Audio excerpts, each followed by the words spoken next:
بسم اللہ الرحمن الرحیم۔ رسول اللہ صلی اللہ علیہ وسلم کی 10 عادات مبارکہ۔ آپ صلی اللہ علیہ وسلم پوری حیات طیبہ بیمار نہ ہوئے۔ السلام علیکم ویورز، اس ویڈیو کو آخری تک ضرور دیکھیں۔ صبح جلدی اٹھنا۔ رسول اللہ صلی اللہ علیہ وسلم صبح بہت جلد اٹھ جایا کرتے تھے، بلکہ ایسی کوئی روایت نہیں ملتی کہ آپ صلی اللہ علیہ وسلم کی تہجد بھی کبھی قضا ہوئی ہو۔ سورج نکلنے سے کچھ وقت قبل اور 1 گھنٹہ بعد تک کا وقت آکسیجن سے بھرپور وقت ہوتا ہے۔ آج سائنسی تحقیق کی بنیاد پر بھی صحت کے اعتبار سے 24 گھنٹوں میں یہ بہترین وقت ہوتا ہے کہ جس میں آپ کو زیادہ سے زیادہ آکسیجن لینے کا موقع ملتا ہے، جو آپ کی صحت مند زندگی کے لیے ایک بہترین مفید عمل ہے۔ نمبر 2، آنکھوں کا مساج۔ صبح نیند سے اٹھنے کے بعد رسول اللہ صلی اللہ علیہ وسلم آنکھوں کا مساج فرمایا کرتے تھے۔ باڈی کا پورا نظام 11 سسٹم پر مشتمل ہوتا ہے۔ نیند سے اٹھنے کے بعد یہ سسٹم بحال ہونے میں 11 سے 12 منٹ لیتا ہے۔ اگر آپ آنکھوں کا مساج کرتے ہیں تو یہ سسٹم 10 سے 15 سیکنڈ میں فوراً بحال ہو جاتا ہے۔ نمبر 3، بستر پر کچھ دیر بیٹھے رہنا۔ رسول اللہ صلی اللہ علیہ وسلم بستر سے اٹھ کر کچھ دیر بیٹھے رہتے تھے اور معمول طاعت کے 3 دفعہ سورہ اخلاص پڑھتے تھے کہ جس کو پڑھنے میں تقریباً 1 منٹ صرف ہوتا تھا۔ آج میڈیکل سائنس بتاتی ہے کہ ہمارے دماغ میں ایک سیفلری ہے کہ جس کے ایک حصے سے دوسرے حصے کے لیے بلڈ کے لیے ایک پل بنتا ہے۔ اس طرح اس پل کے ذریعے سے ہی ہمارے پورے دماغ کو بلڈ کی سپلائی بحال ہوتی ہے کہ جہاں سے ہمارے تمام تر اعصاب یعنی پورا جسم کو کنٹرول ہونا ہوتا ہے۔ اگر کوئی شخص صبح بیدار ہونے پر اچانک اٹھ کر چل دے جبکہ انہیں برین میں بلڈ کی سپلائی بحال نہیں ہوئی تو اس شخص کو یہاں برین ہیمریج ہو سکتا ہے یا وہ برین کے کئی دوسرے پیچیدہ مسائل کا شکار ہو سکتا ہے کہ جس میں اچانک جسم کے کئی حصوں کا مفلوج ہونا بھی شامل ہے۔ جبکہ اگر وہ صرف 1 منٹ بیٹھا رہے اور اس کے دماغ میں بلڈ کی سپلائی بحال ہو سکے تو بہت سے پیچیدہ مسائل سے بچ سکتا ہے۔ یہ باقاعدہ ایک سائنس ہے اور اس ایک حدیث مبارکہ کے پیچھے بہت سے پروفیسر ڈاکٹرز کی ریسرچ شامل ہے کہ جس میں غیر مسلم ریسرچرز نے بھی اتفاق کیا ہے کہ ہمیں محمد صلی اللہ علیہ وسلم کی اس سنت کے مطابق صبح اٹھنے کے بعد بیڈ پر کچھ دیر بیٹھے رہنا چاہیے۔ اس کا فائدہ یہ ہے کہ دماغ پوری طرح سے ایکٹیو ہو کر ہمارے جسم کی بھرپور رہنمائی کے قابل ہو جاتا ہے۔ اس سنت مبارکہ پر جب بہت بڑا اجر و ثواب ہے، وہاں صحت کا بھی بہت بڑا راز ہے۔ نمبر 4، کیلولا کرنا۔ آپ صلی اللہ علیہ وسلم کی عادت مبارکہ تھی کہ دوپہر کے کھانے کے بعد 1 گھڑی کے لیے 20 سے 25 منٹ آپ صلی اللہ علیہ وسلم لیٹ جایا کرتے تھے۔ اس کا فائدہ یہ ہے کہ تقریباً 68% افراد میں جب وہ لنچ کرتا ہے تو ان کا معدہ تھوڑی مقدار میں الکوہل پیدا کرتا ہے۔ ایسے میں اگر انسان چل پھر رہا ہو تو وہ چکرا کر گر سکتا ہے یا اس پر خمار کسی کیفیت طاری ہو سکتی ہے۔ یہی سبب ہے کہ آپ ہمیشہ دوپہر کے کھانے کے بعد اپنے آپ کو تھوڑا بوجھل سا محسوس کرتے ہیں۔ اگر ہم کچھ دیر لیٹ جائیں تو الکوہل سے پیدا ہونے والے خمار کا ذہن میں پر زیادہ دباؤ نہیں آئے گا اور وہ باڈی فنگرز کے لیے زیادہ فعال رہے گا۔ ہم کسی بھی طرح کے حادثے سے بچ سکیں گے۔ اس کے علاوہ بھی اس سنت مبارکہ پر عمل نہ کرنے کی صورت میں بہت سے صحت کے مسائل کا خدشہ رہتا ہے۔ چونکہ یہ بات آج تحقیقات سے ثابت شدہ ہے، اس لیے دنیا بھر کے ممالک میں بیشتر 1 سے 2 یا 3 بجے تک دوپہر کا وقفہ کیا جاتا ہے تاکہ لوگ لنچ کے بعد کچھ کیلولا کر سکیں۔ آج پورا یورپ رسول اللہ صلی اللہ علیہ وسلم کی سنت کو عملاً اپنائے ہوئے ہیں اور پورے یورپ میں دوپہر 1 سے 3 بجے تک کا وقفہ ہوتا ہے۔ انہوں نے سنت رسول صلی اللہ علیہ وسلم پر ریسرچ کی، اپنایا اور ہم سے کہیں بہتر صحت کا معیار رکھتے ہیں۔ نمبر 5، کھانے سے پہلے پھل نوش فرمانا۔ رسول اللہ صلی اللہ علیہ وسلم ہمیشہ کھانا کھانے سے پہلے فروٹ نوش فرمایا کرتے تھے۔ آپ صلی اللہ علیہ وسلم کی عادت مبارکہ تھی کہ آپ کھانے کے بعد پھل نوش نہ فرماتے تھے۔ مختلف پھلوں میں 90 سے 99% تک پانی کی مقدار ہوتی ہے۔ آپ صلی اللہ علیہ وسلم نے چونکہ کھانا کھانے کے بعد پانی پینے سے منع فرمایا ہے، جبکہ کھانے سے قبل پانی پینے کی ترغیب دلائی ہے۔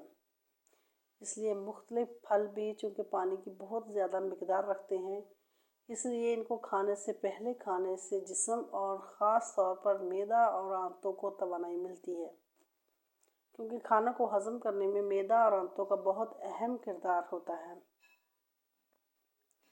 اور یہ عمل ان کی کارکردگی بڑھانے میں ان کے لیے مددگار ثابت ہوتا ہے، اور یہ بات بھی سائنسی مشاہدات سے ثابت شدہ ہے۔ فروٹ میں موجود غذائیت سے خالی معدہ کو زیادہ۔ نمبر 6، غذا کے بعد پانی نہ پینا۔ رسول اللہ صلی اللہ علیہ وسلم کبھی بھی کھانے کے بعد پانی نہ پیتے تھے۔ آج علم و تحقیق سے جو باتیں سامنے آئی ہیں، ان سے پتہ چلتا ہے کہ اس سنت مبارکہ پر عمل نہ کرنے کے اس قدر نقصانات ہیں کہ گمان بھی نہیں کیا جا سکتا۔ جب ہم کھانے کے بعد پانی پیتے ہیں تو کھانے میں جس قدر بھی فیٹس ہوتے ہیں وہ کھانے سے نکل کر معدے کے اوپر والے حصے کی طرف آ جاتے ہیں۔ باقی کھانا ہاضمے کے دوسرے مرحلے کے لیے چھوٹی آنت میں چلا جاتا ہے۔ اس طرح معدے میں رہ جانے والے فیٹ اور پروٹین معدے کے اندر انتہائی نقصان دہ گیسز پیدا کرتے ہیں، جبکہ ان سب کو کھانے کے ساتھ مکس ہو کر نظام انہضام کے اگلے مرحلے میں جانا تھا۔ ہم نے پانی پی لیا یا فروٹ کھا لیا تو یہ ہماری صحت کی بربادی کے لیے معدے ہی میں رہ گئے۔ ایک حدیث رسول صلی اللہ علیہ وسلم کا مفہوم ہے کہ اگر کھانا کھا لینے کے بعد پانی کی حاجت ہو تو محض چند ایک گھونٹ لے لو اور اس کے بعد روٹی کا ایک لقمہ کھا لو۔ جاپانی ریسرچ ہے کہ کھانے کے بعد پانی پینے سے جو فیٹ اوپر آ رہے تھے اور آپ نے جو بعد میں لقمہ کھا لیا تو فیٹس کے اوپر آنے کا سلسلہ نہ صرف وہی رک جاتا ہے بلکہ وہ دوبارہ غذا کا حصہ بن جاتے ہیں۔ اس لیے کھانا کھانے کے بعد پانی ہرگز نہ پینا چاہیے، جو پیٹ میں نہ صرف گیسز، تیزابیت، بد ہضمی کا باعث بنتے ہیں بلکہ بہت سے دل کے امراض کا تعلق بھی اسی سنت مبارکہ پر عمل نہ کرنے کے سبب سے ہی ہے۔ نمبر 7، وضو۔ ہم دن میں 5 فرض نمازوں کے لیے کم از کم 5 بار وضو کرتے ہیں، کیونکہ وضو کے بغیر نماز نہیں ہوتی، اور منہ، ناک، ہاتھ، بازو، سر اور پاؤں دھوئے بغیر وضو نہیں ہوتا۔ یعنی دن میں 5 بار ہم جسم کے ان تمام اعضاء کو دھوتے ہیں۔ وضو میں ہم جسم کے تمام ظاہری اعضاء دھوتے ہیں کہ جن پر مٹی اور کاربن لگ جاتی ہے۔ آج سائنسی مشاہدات پہ یہ بات ثابت کرتے ہیں کہ جسم کے جن اعضاء پر مٹی یا کاربن لگ جاتی ہے تو اگر ان کو صاف نہ کیا جائے اور وہ جسم کے اس حصے پر زیادہ دیر لگے رہیں تو ان اعضاء اور دماغ کا کنیکشن کمزور ہو جاتا ہے، یعنی جسم کا اعصابی نظام کمزور ہو جاتا ہے، چونکہ وہ مسلسل دماغ کو یہ پیغام بھیج رہے ہوتی ہیں کہ جسم پر کوئی چیز آ گئی ہے اور اس کی صفائی کا اہتمام کیا جائے۔ اگر ایک شخص صبح منہ دھوتا ہے اور اس کے بعد شام میں آ کر دھوتا ہے تو اس کے اعضاء اور دماغ کا تعلق کمزور پڑ جاتا ہے کہ جس سے بعد میں بہت سے اعصابی مسائل کا شکار ہو سکتا ہے۔ اسلام کم از کم دن میں 5 بار آپ کے اعضاء کی صفائی کا بندوبست کرتا ہے، اور جمعہ کے روز ناخن، زیر ناف اور بغلوں کے غیر ضروری بال کاٹنے سمیت مکمل صفائی کا اہتمام کرتا ہے۔ رسول اللہ صلی اللہ علیہ وسلم نے نہ صرف ایسا کرنے کا حکم فرمایا ہے بلکہ یہ سب آپ صلی اللہ علیہ وسلم کی سنت مبارکہ کا حصہ بھی ہے۔ نمبر 8، جلد سونا۔ رسول اللہ صلی اللہ علیہ وسلم کی ایک اور عادت مبارکہ یہ بھی تھی کہ آپ صلی اللہ علیہ وسلم رات جلد سو جایا کرتے تھے۔ عموماً آپ صلی اللہ علیہ وسلم نماز عشاء کے بعد فوراً سو جاتے تھے، یعنی رات جلد سونا اور صبح جلد اٹھنا آپ صلی اللہ علیہ وسلم کے معمولات میں شامل تھا۔ ہماری بائیولوجیکل واچ، جو کہ ہمارے پورے جسم کے نظام کو منظم کرتی ہے، جب یہ باہر اندھیرا دیکھتی ہے تو یہ آپ کے جسم کو سونے کا سگنل دے دیتی ہے۔ جسم کو تیاری کے لیے یہ 1.5 سے 2 گھنٹے کا ٹائم دیتی ہے کہ اس وقت تک آپ کو لازمی سونا ہے۔ نوٹ کیجئے کہ نماز مغرب اور نماز عشاء میں بھی تقریباً اتنا ہی دورانیہ ہوتا ہے۔ اس کا فائدہ یہ ہوتا ہے کہ آپ کے جسم کے اندر بائیولوجیکل واچ کے تحت ایک ڈاکٹر جاگ جاتا ہے جو آپ کے پورے جسم کی مینٹیننس کرتا ہے۔ اگر کہیں زخم آ گیا ہے اور اس کو ریپیئر کرے گا، اگر جگر یا کسی اور اعضاء میں کچھ مشکل ہے تو اس پر کام کرے گا، بلکہ سونے کے بعد سب سے پہلے جگر پر ہی کام ہوتا ہے۔ اور جو جگر کے مریض ہیں ان کے لیے یہ رائے بھی ہے، جہاں وہ اپنا علاج کرا رہے ہیں وہ اپنی جگہ، لیکن اپنے نیند کے نظام کو بہتر کر کے اپنے جسم کے ڈاکٹر کو علاج کا موقع دیجیے۔ اور پھر اس کی ثمرات دیکھیے۔ رات 10 بجے سے 12 بجے تک جگر اور اس کے ارد گرد کے اعضاء کی مینٹیننس ہوتی ہے، اور اس کے بعد درجہ بدرجہ پورے جسم کی مینٹیننس ہوتی ہے، اور یہ عمل روزانہ کی بنیاد پر ہوتا ہے۔ اللہ رب العزت نے آپ کے جسم میں ایک آٹومیٹک نظام رکھا ہے، اور یہ نظام تب کام کرتا ہے کہ جب آپ جلدی سونے کی عادت اپناتے ہیں۔ عہد جہالت میں عربوں میں ایک رواج تھا کہ رات کے کھانے کے بعد ان کے ہاں شعر و شاعری اور دیوبالائی کہانیوں کی محفلیں ہوتی تھیں، جو رات گئے 2 بجے تک چلتی رہتی تھی۔ اور اس ماحول میں رسول اللہ صلی اللہ علیہ وسلم کا رات جلدی سونا بھی ان کے نزدیک ایک قابل اعتراض عمل تھا۔ یہ تو عہد جہالت تھا، لیکن آج ماڈرن ایج کا دعویٰ کرنے والے ہم مسلمانوں کے ہاں بھی دیر تک جاگنے کو نہ صرف قابل اعتراض نہیں سمجھا جاتا، بلکہ کچھ حد تک تو قابل فخر بھی جانا جاتا ہے۔ عہد جہالت کی محفلوں کی جگہ آج ماڈرن انٹرنیٹ اور سیٹلائٹ ٹیکنالوجی نے لے لی ہے، لیکن جلدی سونا رسول اللہ صلی اللہ علیہ وسلم کے معمولات میں تھا، کیونکہ جسم کے اندرونی ڈاکٹر کی افادیت سے واقف تھے، اور یہی وجہ ہے کہ پوری حیات مبارکہ میں رسول اللہ صلی اللہ علیہ وسلم ایک لمحے کے لیے بھی بیمار نہیں ہوئے۔ نمبر 9، مسواک کرنا۔ رسول اللہ صلی اللہ علیہ وسلم مسواک کو بہت پسند فرماتے تھے، اور خصوصاً دن میں 5 دفعہ ہر نماز میں وضو کے ساتھ تو ضرور اس کا اہتمام فرماتے تھے۔ اس کے علاوہ بھی جب گھر تشریف لاتے، کسی محفل میں حاضری سے پہلے غرض متوقع بے موقع مسواک کا اہتمام کرتے، اور مسواک کو بہت محبوب رکھتے تھے۔ ہوتا یہ ہے کہ جب ہم کھانا کھاتے ہیں تو دانتوں کے درمیان کھانے کے کچھ نہ کچھ ذرات ضرور رہ جاتے ہیں، اور کھانے کے 1 گھنٹے بعد ان میں بیکٹیریا پیدا ہو جاتے ہیں۔ محسوس کیجیے گا کہ دانتوں میں رہ جانے والے ذرات 2 گھنٹوں پر نرم ہو جاتے ہیں، اور اس کی وجہ یہ بیکٹیریا ہی ہے۔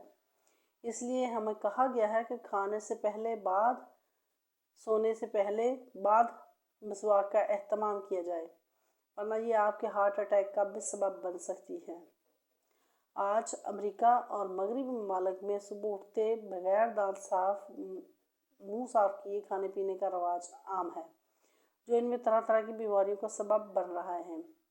آسٹریلیا کی ایک یونیورسٹی نے ہارٹ اٹیک کے 500 مریضوں پر ریسرچ کی۔ انہوں نے جہاں اور بہت سی وجوہات بیان کی، وہاں ایک کامن وجہ یہ بھی سامنے آئی کہ یہ لوگ ٹوتھ برش کرنے کے عادی نہ تھے، جس کے سبب ان کے دانتوں میں جمع میل پیٹ میں جا کر اس قدر ملٹی پلائی ہوا کہ وہ ہارٹ کی آرٹریز کو ہلاک کرنے کا سبب بنا۔ ان کو ہارٹ اٹیک کا اصل سبب ان کے دانتوں کا میل تھا، جبکہ ہمیں رسول اللہ صلی اللہ علیہ وسلم مسواک کی اس حد تک تلقین فرمائی کہ ایک موقع پر فرمایا کہ اگر امت پر بھاری نہ ہوتا تو میں امت پر مسواک کو فرض قرار دے دیتا۔